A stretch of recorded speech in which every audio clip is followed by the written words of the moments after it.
for Litigation at the Ministry of Justice, Councillor Wesseh A.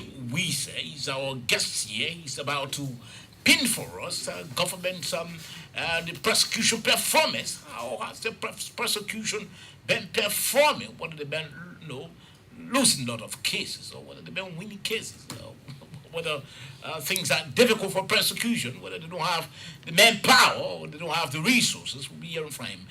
Councillor, welcome to the program. Thank you, Sorbor. It is a pleasure to be on your platform this morning. How you doing? This is still broadcaster we know very well that ELBC have a very wide coverage. Fresh from Ganta. Yes, I'm very busy. I was saying Zwedru. Okay. Doing the latter part of the meeting of Co. Then I went to the Africans and returned.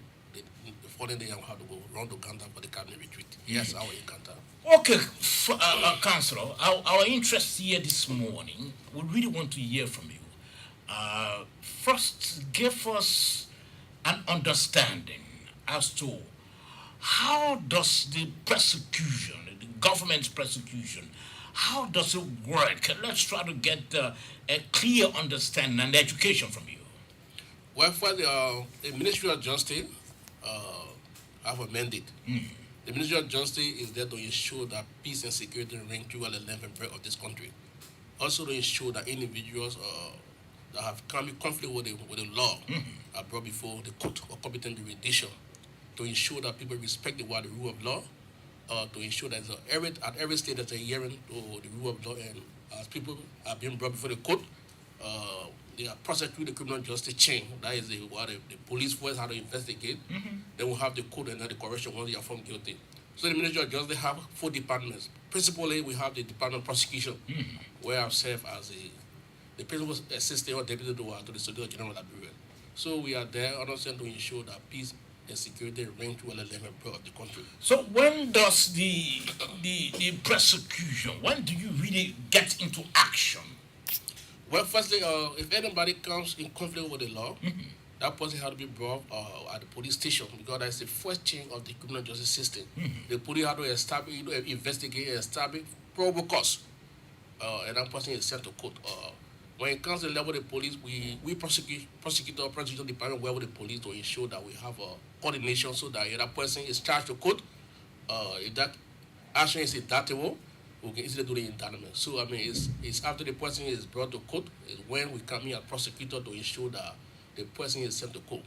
Believing that honestly the person's right will be protected under the law, because every state the person has some right. You just listen to Fabian reported on a preliminary hearing.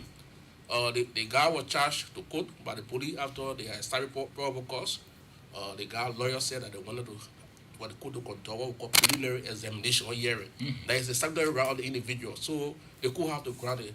But mind you, the charges there is a indictable offense. So I mean, it gets a formality to confront him with the evidence that the police are due, or that the evidence under the basis of police probable cause of having charged with court. So now, do you take for face value what you hear from the police, or do you conduct your own investigation when the person is forwarded to the court? The police and ourselves will have an MOU that was signed in 2010.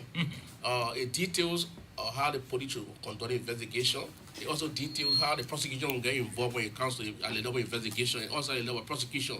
So if the police investigator an individual and that person was charged with court for manslaughter, and prosecution feel understand that it's beyond manslaughter, it should be murder, we can amend the charges, but we have to consult the police.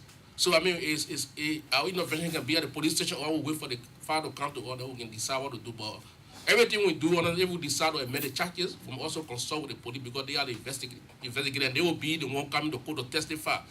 So I mean, it left with how we see the evidence, yes, because the police may not be they don't have the legal understanding of the statute or the penal law.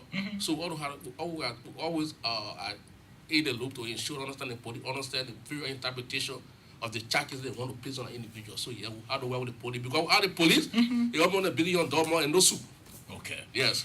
Now, give us an idea as to whether the government has a very strong prosecution or a weak one. We have a very strong thing. So I have been at the Ministry of Justice for the last 11 years, first as county attorney. And most of the guys that work with, we all work together during the years, they all stay with prosecutors. We talk about Luther Smoke. You talk about Edwin. Talk about Alosha Allison. You talk about several things named down. So is your strength measurable by the individuals you have or by the cases you win?